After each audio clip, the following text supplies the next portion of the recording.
2026년 3월 25일 구글 리서치가 알고리즘 논문 하나를 공개했습니다.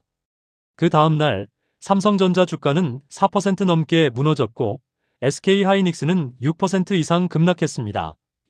방아쇠를 당긴 것은 터보퀀트 단 하나의 압축 알고리즘이었습니다. 오늘 제가 드릴 이야기는 단 하나입니다. 반도체 없이 AI를 돌릴 수 있다면 한국 반도체 산업은 정말로 무너지는가? 지금부터 제가 말씀드리는 것 절대 중간에 끄지 마십시오. 클라우드 플레어 CEO 매슈 프린스는 이 기술을 가리켜 구글의 딥시크 모먼트라고 불렀습니다. 딥시크가 등장했을 때 시장이 엔비디아를 팔아치웠던 그 공포 기억하시죠? 그런데 그 결말이 어떠했는지도 기억하십니까? 오늘 그 답이 다시 반복될 수 있습니다. 안녕하세요. 한컷 세상입니다. 남들이 보지 못한 각도, 남들이 말하지 못한 이면을 찾아 대한민국의 미래에 희망을 더하는 이야기를 전합니다. 오늘 이 영상을 끝까지 보시면 터보퀀트가 정확히 무엇인지 그리고 한국 반도체에 실제로 어떤 의미인지를 두 가지 시나리오로 명확하게 정리해드리겠습니다. 아직 구독 안 하신 분, 지금 구독 버튼 한 번만 눌러주시면 이런 핵심 정보를 매일 오후 7시 30분에 받아보실 수 있습니다. 먼저 터보퀀트가 정확히 무엇인지 알아야 합니다. 사람들이 모르는 이 사건의 진짜 배경부터 시작합니다. AI는 여러분과 대화를 나눌 때 하나의 메모장을 씁니다. 대화가 길어질수록 메모장도 두꺼워집니다. 이 메모장을 KV 캐시, 즉 키마이너스 밸류 캐시라고 부릅니다. 문제는 최신 AI 모델이 긴 대화 하나를 처리하는데 이 메모장만으로 80GB를 소모한다는 것입니다. 일반 노트북 메모리가 보통 8에서 16GB인데 AI 메모장 하나가 그보다 몇 배나 큰 공간을 차지하는 셈이지요. 터보퀀트는 바로 이 AI 메모장을 6분의 1로 압축합니다. 100페이지짜리 노트를 17페이지로 줄여주는데 내용은 한 글자도 빠지지 않습니다.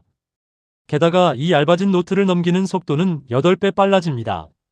구글 리서치와 딥마인드, 뉴욕대, 그리고 한국 카이스트 한인수 교수 연구팀이 공동 개발한 기술입니다. 그렇습니다. 이 기술에 한국 연구진의 손길이 닿아 있습니다. 기술의 원리는 두 단계입니다. 첫 번째, 폴라퀀트 기법으로 데이터를 좌표 변환의 크기를 극도로 줄입니다. 복잡한 말 같지만 쉽게 말씀드리면 이렇습니다. 동쪽으로 3칸, 북쪽으로 4칸 가라는 길 안내를 37도 방향으로 5칸 가라고 바꾸는 것입니다. 같은 목적지인데 정보량이 훨씬 줄어드는 방식이죠. 두 번째, QJL 기법으로 압축 과정에서 생기는 미세한 오차를 단 1비트만으로 잡아냅니다. 품질 손실 제로, 재학습 불필요. 이것이 터보퀀트의 핵심입니다. 여러분도 이런 생각 드셨을 겁니다. 그러면 반도체를 덜 사도 되는 거 아닌가? 메모리가 줄면 삼성전자, 하이닉스 같은 회사는 타격을 받는 게 당연한 거 아닌가? 시장도 똑같이 생각했습니다. 구글 발표 직후 하루 만에 삼성전자는 4% 이상, SK하이닉스는 6% 이상 급락했습니다. 미국의 마이크론도 3% 이상 빠졌고 코스피 전체가 3% 넘게 흔들렸습니다. 그런데 여기서 더 놀라운 사실이 있습니다. 여기까지 배경을 살펴보셨는데요. 전문가들이 분석한 결론이 훨씬 더 충격적입니다. 시장이 완전히 반대로 읽었다는 겁니다. 계속 보십시오. 핵심 포인트 첫 번째. 이건 정말 충격이었습니다. 터보퀀트가 줄이는 것은 GPU 위의 임시 메모장입니다. 반면 삼성전자, SK하이닉스가 만드는 HBM, 즉 고대역 폭메모리는 서버에 꽂히는 물리적 반도체입니다. 세종대 안광섭 겸임교수의 비유가 이 차이를 정확하게 짚었습니다. 터보퀀트는 사무실 책상 위 메모 정리법을 개선한 것이고 HBM 수요는 건물 자체에 사무실이 더 필요한 문제입니다. 메모 정리가 잘 된다고 건물 수요가 줄지는 않습니다. 수치를 보면 더 명확합니다. 시장 조사기관 트렌드포스에 따르면 2026년 HBM 수요는 전년 대비 70% 이상 증가할 전망입니다. 뱅크 오브 아메리카는 올해 HBM 시장 규모를 546억 달러, 전년 대비 58% 성장으로 추정합니다. 더 중요한 것은 SK하이닉스, 삼성, 마이크론 모두 2026년 HBM 물량은 이미 완판 상태라고 공식 발표했다는 점입니다. 알고리즘 하나가 이 거대한 물리적 흐름을 즉각적으로 바꿀 수는 없습니다. 첫 번째 포인트를 정리하면 이렇습니다. 터보퀀트는 HBM이라는 건물 자체를 건드리지 않습니다. 그런데 두 번째 포인트가 더 놀랍습니다. 핵심 포인트 두 번째. 전문가들도 예상 못했던 것이 있습니다. 제번스의 역설입니다. 19세기 경제학자 스탠리 제번스가 발견한 이 역설은 이렇게 말합니다. 기술 효율이 높아지면 자원 사용이 줄어드는 게 아니라 오히려 폭발적으로 늘어납니다. 자동차 연비가 2배 좋아졌다고 해서 사람들이 운전을 절반으로 줄이지는 않습니다. 오히려 더 자주, 더 멀리 달립니다. KB증권 이창민 연구원은 이렇게 분석했습니다. 터보퀀트 등 저비용 AI 기술은 AI 사용 장벽을 낮추고 전체 수요를 폭발적으로 확대시키는 방향으로 작용한다. 연산량 증가와 메모리 탑재량 확대로 AI 생태계가 확장되면 최대 수혜는 메모리 반도체 업체가 될 전망이라고 단언했습니다. 실제로 딥시크가 등장했을 때 HBM 수요가 줄어들 것이라는 전망이 나왔지만 이후 HBM 시장은 오히려 폭발적으로 성장하는 추세입니다. 효율이 오르면 더 많이 쓴다. 이것이 기술 역사가 반복해 증명한 진실입니다. 그리고 세 번째 포인트가 가장 중요합니다. 핵심 포인트 세 번째. 이것만큼은 절대 놓치지 마십시오. 터보퀀트는 현재 연구 단계입니다. 2026년 4월 브라질에서 열리는 ICLR 학회에서 정식 발표될 예정이고 공개 코드는 2026년 2분기에 나올 예정입니다. 광범위한 상용화까지는 시간이 필요합니다. 웰스파고 TMT 애널리스트 앤드루 로차는 터보퀀트가 메모리 비용 곡선을 공격하고 있다는 건 사실이지만 이는 광범위하게 채택된다는 전제 아래의 이야기라고 단서를 달았습니다. 또한 이 기술이 압축하는 것은 추론 단계의 KV 캐시뿐입니다. AI 학습에 필수적인 HBM에는 영향이 없습니다. 2026년 현재 HBM 공급 부족은 소프트웨어 기술이 아니라 물리적인 공장 건설과 수율 문제에서 비롯된 것이고 알고리즘 하나로 해결되는 영역이 아닙니다. 전문가들이 이 두 가지 시간축을 혼동하지 말라고 강조하는 이유가 바로 여기에 있습니다. 세 가지 핵심을 모두 보셨는데 이것이 대한민국에는 어떤 의미인지가 오늘 영상 중 가장 중요한 부분입니다. 계속 보십시오. 한 가지 더 살펴봐야 할 것이 있습니다. 반도체 업계의 국면 전환 신호입니다. 건설 국면에서는 일단 깔아라가 전략이었습니다. 최적화 국면에서는 깔아놓은 것의 효율을 어떻게 극대화할 것인가가 전략이 됩니다. 터보퀀트, 엔비디아가 같은 ICLR 2026 학회에서 발표할 KVTC라는 기술, 하이퍼스케일러들의 자체 칩 개발, 이 모든 움직임이 최적화 국면으로의 이동 신호입니다. 이 변화가 약세 신호인가, 강세 신호인가? 전문가들은 최적화 국면은 성장의 끝이 아니라 성장이 성숙해지는 과정이라고 말합니다. 다만 이제는 모두 살아는 건설 국면의 전략이 아니라 효율화의 진짜 수혜자가 누구인지를 가려야 하는 시대로 접어들고 있다는 뜻입니다. 지금까지 세 가지 핵심 분석을 살펴봤습니다. 첫째, 터보퀀트는 HBM을 건드리지 않습니다. 둘째, 효율화 기술은 역사적으로 수요를 폭발시켜왔습니다. 셋째, 아직 상용화까지 시간이 필요한 연구 단계입니다. 이 모든 것이 대한민국과 어떻게 연결되는지 지금 바로 말씀드리겠습니다. 이 분석의 결론은 사실 한국 이야기입니다. 그리고 그 내용이 오늘 영상 중 가장 중요한 부분입니다.